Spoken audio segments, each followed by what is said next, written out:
Agent harness failures look like model generation issues. Often they start earlier. For example, a model can give a very confident wrong answer because it didn't find the right file or the right context, and that's a hallucination.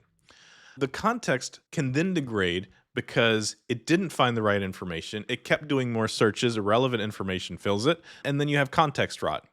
As context rot causes the context to grow larger and larger, you get more tool calls, which spirals into latency issues. And so you start getting a very slow response from the agent. I'm going to draw the agent architecture that shows what agents see. I'll share examples from products I've worked on, and then show where these problems happen and how to debug and fix them. Let's get started. Agents usually start with some kind of query or task that you want to do. This goal might be anything from create an app, write a blog post. It could be research X topic. And so this is really the input. You have this task that you want the agent to complete. The first step it needs to do is to gather more information. For example, here, we might have tool calls for creating an app. We'll have Grep or rip Grep, and this might look for code files, figure out what it needs, grab snippets of it, do exact text searches. This is very common in coding agents. However, coding agents, as well as other research agents, also will have a web search tool. And so this is a second form of retrieval. And so it may do that to grab results. You may need a semantic search over PDF documents, or you may need an image search. And so there's all kinds of reasons why grep and ripgrep work in some cases, but not in others. And often it works quite well to have a semantic search and web search and a combination of these tools. From studies that are done, we see that when there is better search tools, so with GPT 5.4 and Codex on Thinking High, if you just give Codex a semantic search tool that's really good, we see both accuracy higher and tool calls decrease. Now, this is an example on complex PDFs that require multiple steps. And it's a little bit like what you might see in a product that you're developing for domain experts more than coding. The point is that better search tools can help. And so here we have this retrieval in agents. We have these topics. We have all of these. These are going to each return some sort of output. And so in this case, the output might be some sort of async function, yada, yada, yada. Or it could be some chunk of a file. The web search might be returning a blog post about quantization. The semantic search, it could be returning passages from a legal doc that are relevant to this particular thing. So it really depends on the task, but the idea is that you're going to continue to have these situations where different kinds of search work. Now, this is very typical. The task sends it to some sort of retrieval tools, or often multiple, and fans out. The semantic search, the web search could be looking for documentation. And then from there, it's going to go into a generation step. And so we have our generation. And all of these will feed into our generation step. And so if any issues go on here where it doesn't have the right information, the generation step, the agent model, is going to have to guess at that context. And they do have quite a lot of information, and so they might be able to guess quite well, but they may not. And so then the generation step in the model is going to create some kind of, it creates the app. I don't know, maybe it's a Next.js app. It might write a markdown file blog post, might do a research report and place in Apple Notes for you or something like that. But this is the general shape that we see. We see this query and task fan out to a whole bunch of retrieval stuff, fan into generation, and then create these. Now, where is the problem here? The problem is that if these steps, these generation steps, don't work so well, these are all the generation steps, then we have an issue. And so these could fail for a lot of reasons. So what we'll see in the output of the generation is we'll see issues like hallucinations, where the model made up a support policy. So we could say hallucinations and made up a support policy. So we could say the model hallucinated. We could see there's context rot. So we have some sort of bad output where maybe it just had so much context that the usable context limit, it started giving bad outputs, or maybe it had to go through several compactions to be able to do it. And then we have latency. And obviously, when we think about latency, a lot of times it's like, how long did it take to do this task? It took 10 minutes to do that task. But like, where was the issue? And that is something that we want to consider. And in my experience, a lot of the time, what I see is it actually comes from this retrieval step. And so, why is that? The model made up a support policy because it's overconfident. Yes, ideally, the model generation should have said, I don't have that information. But if it had found the exact right context in a minimal way, it probably would have just given the correct answer. For context rot, a lot of times the reason the context is so big and the latency it takes so long and there's so many tool calls is because it's grepping and it's web searching and semantic searching many times, and it's saying, give me the top 30 hits. And it's doing this over and over to get a complete picture. If it finds the right files and it finds the information it needs faster and more accurately, not only is it going to be able to give a better answer with the right context, but it's also going to have a much higher percentage of that context window to be super relevant for the task at hand. And so all of these generation looking issues are often a result of this context building step. And so this is the context building step. All of this here.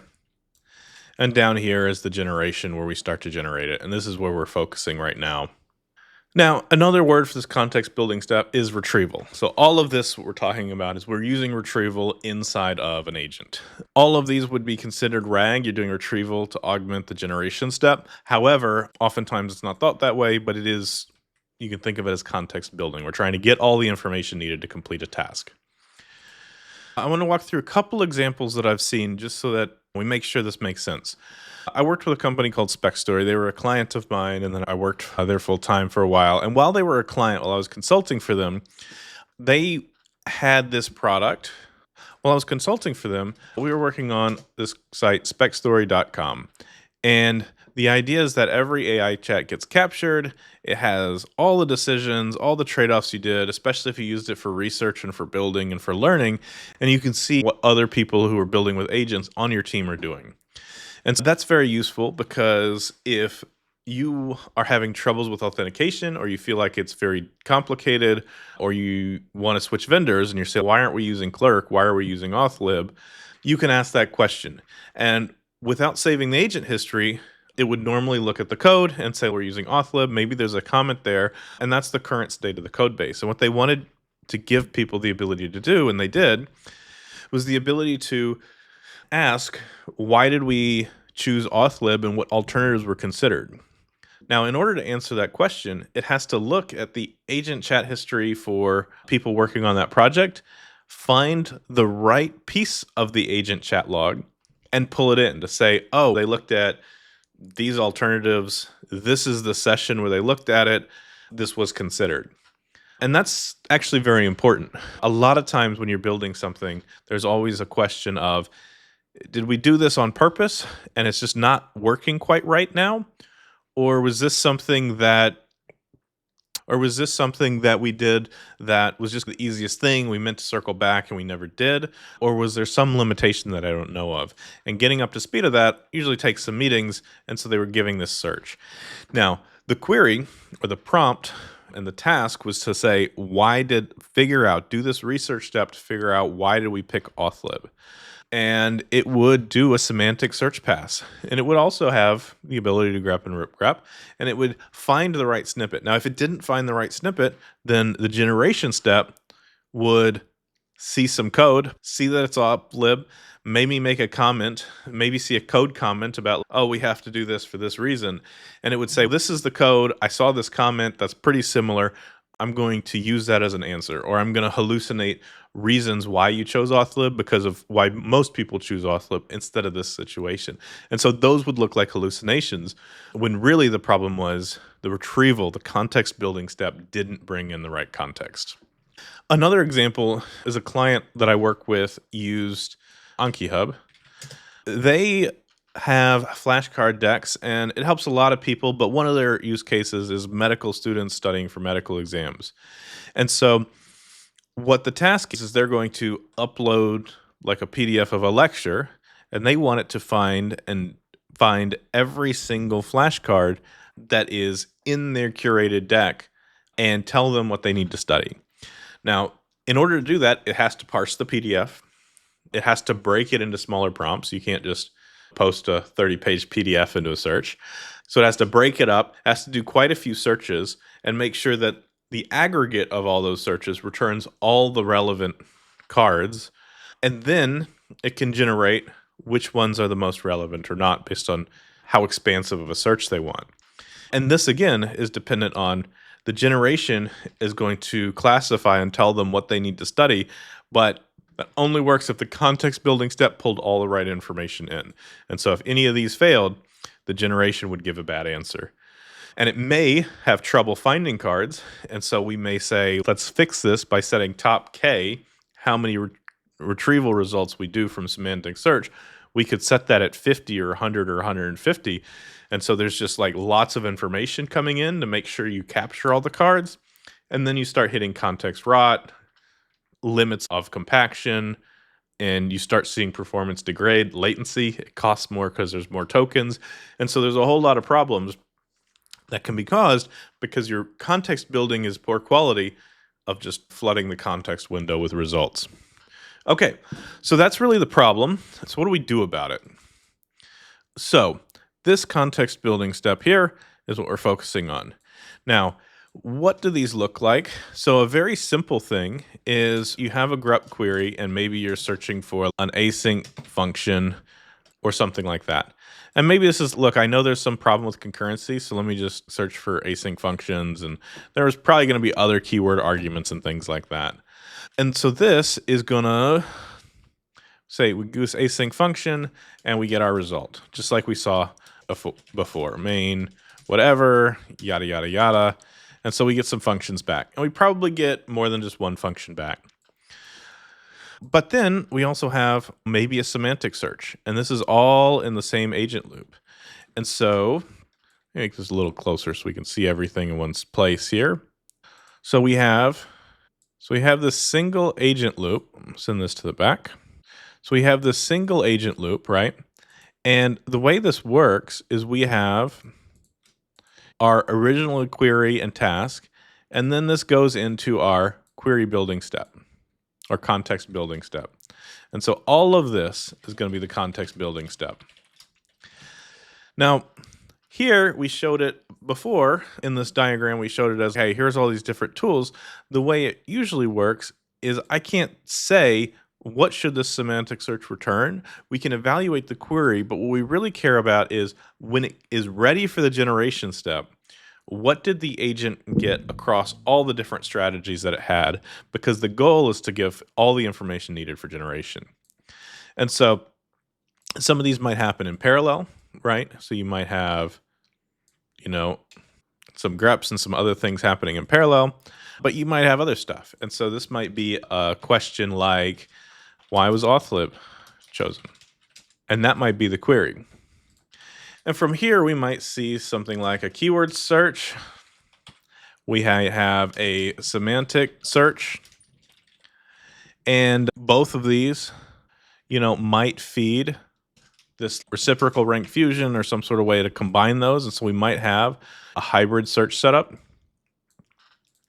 And all of this, and we have more. We might have a web search, right? We might have auth_lib documentation might be the search.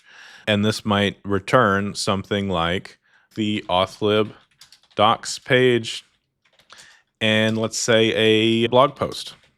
And so we have all this information. And the question is, based on this task, did we have enough information to solve the task? And that's what we want to know. And so the fundamental thing we need is we need to say, of this step and every retrieval call, what is the input and the output? We stack all these, and that's what we need to trace. So we're throwing away a lot of the agent logic, the agent reasoning traces. We do want to trace them. We'll use those later and for evaluating the system as a whole. But for the context building, we do the input and output for every retrieval call. And again, a web search, a grep, a rip grep, semantic search, all of this are retrieval calls. And from those, when we see the input and output of every retrieval call, we really want to say, from the output of all retrieval calls, once we stack them all, what is the issue? And so we're asking, and we're going to use these individual traces above to do that. And so, for example, so we'll say, was everything captured? Was anything missing that would be needed to solve the problem? All of these kinds of questions, like how much irrelevant information was in there? And once we can answer these questions, the question is going to be why. So was everything captured? Did we find everything we needed? Was anything missing? How much irrelevant information did we have to pull in order to find the relevant stuff? All of those are the first questions. Then the next questions, which really tell us what to do about it, are basically why. Returned top 5 semantic search docs, and the relevant one was number 7. Okay, so that could be one reason why. And we were going to say, what do we do about that? There's 2 options for what to do about this. Let me just structure this. So what do we do about this? There's really 2 options. We say return 7 or more from the semantic search, or we say let's sort better. And this might be ternary ranker. Okay, so let's talk about these. Now, the easy thing is to say if I do the top 7, I get all the relevant documents. Now we're talking about more tokens, more latency, potentially more irrelevant information. Now, if I look at returning the top 7, and I would say, yeah, all 7 of those are actually very relevant for the task at hand, I would say, yes, let's just return all 7 because they're all needed. If we look at them and we say, okay, but the ones we returned weren't very good, and 4 of them were completely irrelevant, then I would say I'd only want to return 3 and have 2 or 3 of those be very relevant. And so that's where we say, in that case, we want to tune a re-ranker. What a re-ranker does is here in the step, we say, why was auth loop chosen? There's keyword and semantic search. That feeds into this reciprocal rank fusion that combines the 2 into a hybrid score. You can have a slower model after that, whether it's a cross encoder or something like that, it doesn't matter, but it's a slower model that's more accurate, that looks at this query and the results and sorts them better. And so that may be the solution, is to create another layer to that search architecture to make it good. Let's look at an issue where maybe we don't have a semantic search at all. So if we don't have a semantic search at all, we could say, why did it fail? We can say it missed code files about the topic because we have an unusual naming convention. And so maybe the why is we have an unusual name, it guessed at these keywords, it's doing this grep to find exact matches, and we just have our own particular way of naming these things, and it missed those. And so this would say, if that's the case, then we probably need a semantic search. You could also give it, say, another hypothesis, which I don't think would be great in most situations, but it could be. You could say, let's give the agent a dictionary of terms and agent.md or something like that. Let's tell it what our naming conventions are. That tends to get messy because then every time you add a new convention or you add a new module, then you start to end up needing to constantly update that. And that's what semantic search is for. When it's like it searched for the right thing, it just had the wrong words. That's what a semantic search is built to do. And there's any infinite number of these issues that could happen. So I'll do some more videos on how do you debug, but the core points that I wanted to make here is that when you're building an agent, particularly to support a specific workflow, you need to think about how does the agent get context and does it make sense? If you're doing an e-commerce and a big part is the product photo, you probably need a search tool that can see images. If you need to do research, you'll need a web search. And you need to know how efficient and how good these things are in terms of how it performs the generation task. So a product eval, not a generic one. That means you log it as a whole and you say, does everything coming into the generation step, does it have everything it needs? And does it have irrelevant information? And then you start saying, okay, why? Why did it miss this? Or why does it have too much extra? And you can start to have very specific ideas of these are two things that can fix it. And so that you do really targeted improvements that continue to build. And you really want to build your agent out in this way where you find out why it's failing, have a targeted fix and go. And this is going to mean that when you change models, when the next tool comes out, when a user uses something in a wrong way, you can have a reliable product. By approaching it this way, you have a good mental model of how your agent harness works for your product. You have a clear idea. You're not building some small prompt trick that works with Claude, but then you have to change it a lot for the new OpenAI model or the new GLM model or anything, because you're looking at it, you're seeing what actually failed, and then you're diagnosing and you're fixing it. So the main thing I want you to take is when an agent gives you a bad answer, don't assume it's just the LLM problem. You first need to do this error analysis on the context building step and then go. And if you're building this kind of system and you want help thinking through it, I run a private AI engineering community where we review real member systems live, we debug, we offer courses, we facilitate a whole group of people that are working on these together. We do about 100, over 100 actually, live sessions every year, as well as an active forum. I'll put a link below. I'll drop a trace template, like a retrieval trace template that has examples of this tracing in an agentic system.